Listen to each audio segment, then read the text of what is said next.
Assalamualaikum warahmatullahi wabarakatuh. Waalaikumsalam warahmatullahi Assalamualaikum wabarakatuh. warahmatullahi wabarakatuh. Eh, Baik, kelompok kami akan presentasikan judul yang kami ambil yaitu eh, Mekanika Fluida dengan dosen pembimbing yaitu Andri Kurniawan, STMT.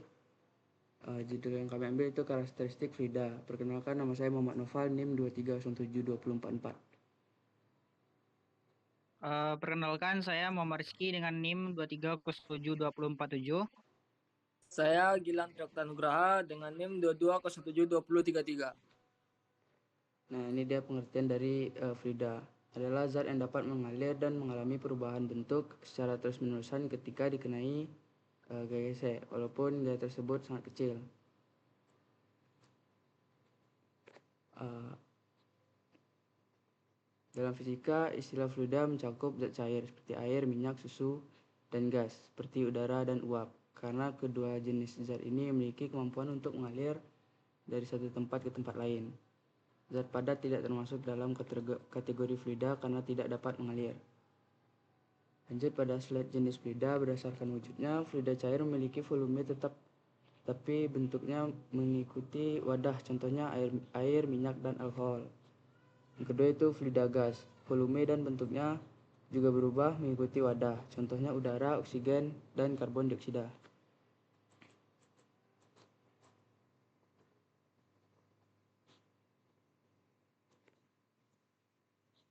Nah, ini yang pertama itu adalah aliran tuna atau stabil, aliran dengan kecepatan dan sifat fluida yang konstan terhadap waktu.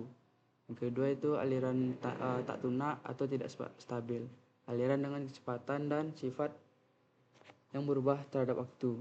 Yang ketiga itu ada aliran laminar, partikel fluida yang bergerak teratur dalam lintasan yang tidak saling berpotongan. Yang keempat itu adalah aliran turbulen, partikel fluida bergerak tidak teratur dan acak. Lanjut pada slide massa jenis. Massa jenis fluida adalah massa jenis fluida per satuan volume, dilambangkan dengan huruf Yunani atau Rho. Satuan SI-nya adalah kilogram per meter kubik atau gram per sentimeter kubik.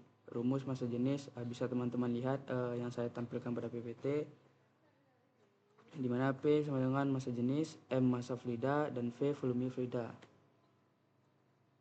Nah, lanjut pada slide ini akan dibacakan oleh teman saya itu Rizky. Boleh Rizky? Baik, saya akan melanjutkan materi dari Noval, yaitu pertama itu viskositas adalah ukuran kekentalan atau ketebalan suatu fluida yang menggambarkan seberapa besar tahanan internal fluida terhadap aliran atau perubahan bentuk akibat gaya geser antara molekulnya. Yang pertama itu viskositas terjadi karena adanya gaya gesekan antar molekul fluida saat bergerak yang menyebabkan fluida menahan perubahan bentuk atau aliran. Yang kedua itu fluida dengan viskositas tinggi, misalnya madu, mengalir lebih lambat dan saling sulit dibanding fluida dengan viskositas rendah, misalnya air. Yang selanjutnya itu viskositas dipengaruhi oleh suhu, tekanan, dan komposisi kimia fluida. Umumnya viskositas menurun saat suhu meningkat.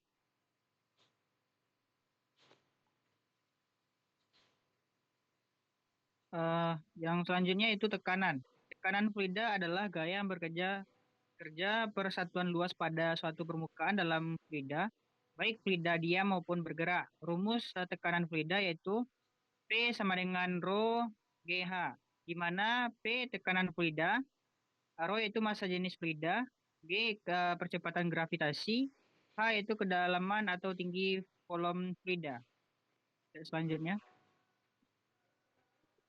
Selanjutnya itu tegangan permukaan. Tegangan permukaan adalah gaya persatuan panjang yang bekerja sejajar pada permukaan zat cair yang menyebabkan permukaan tersebut seolah-olah tertutup oleh lapisan elastis tipis.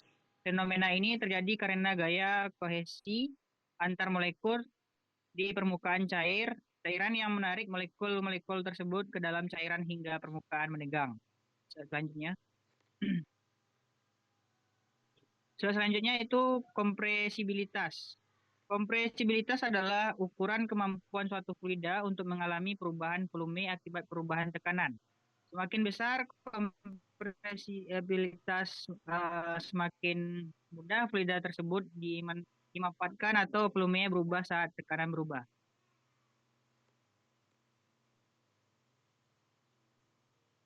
Slide selanjutnya yaitu aplikasi karakteristik fluida. Yang pertama yaitu sistem hidrolik. Yaitu memanfaatkan prinsip tekanan fluida, yang mana ini terdapat dalam hukum Pascal, untuk mentransmisikan gaya seperti pada dongkrak hidrolik, rem hidrolik, dan alat yang bekerja di ekskavator. Fluida dalam sistem ini mengalir dan menyalurkan tekanan secara efisien. Yang selanjutnya yaitu desain kapal dan perahu. Menggunakan prinsip gaya apung, yaitu hukum Archimedes, untuk memastikan kapal dapat mengapung di atas air meskipun berbahan berat. Karakteristik fluida air dan gaya apung sangat menentukan desain lambung kapal. Yang selanjutnya itu aerodinamika pesawat terbang. Pesawat dirancang berdasarkan prinsip Bernoulli, di mana perbedaan kecepatan aliran udara di atas dan di bawah sayap menghasilkan gaya angkat yang memungkinkan pesawat terbang. Selanjutnya akan disampaikan oleh teman saya. Baik, perbandingan fluida ideal dan nyata. Fluida ideal. 1. Tidak memiliki viskositas. 2. Tidak mengalami kehilangan energi. 3. Aliran selalu laminar dan tunak. 4. Tidak dapat dimanfaatkan atau incompressible. Selanjutnya fluida nyata. Itu memiliki viskositas, kehilangan energi akibat gesekan, aliran bisa turbulen atau tak tunak, dan selanjutnya umumnya sedikit dapat dimanfaatkan. Kasus nyata penerapan karakteristik fluida. 1. Pompa air di irigasi pertanian mengandalkan viskositas air dan tekanan fluida untuk distribusi merata. 2. Sistem AC atau air conditioner memanfaatkan kompresibilitas dan perubahan tekanan refrigeran untuk mendinginkan udara. 3.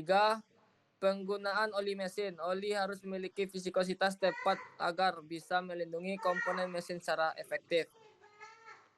Baik, mungkin sampai situ saja presentasi kelompok 3 yang berjudul karakteristik fluida. Dengan anggota kelompok itu saya, Muhammad Noval, Gilang Triokta, dan Muhammad Rizky. Baik, jika ada kesalahan kami mohon maaf. Sekian, terima kasih. Assalamualaikum warahmatullahi wabarakatuh. Assalamualaikum warahmatullahi wabarakatuh.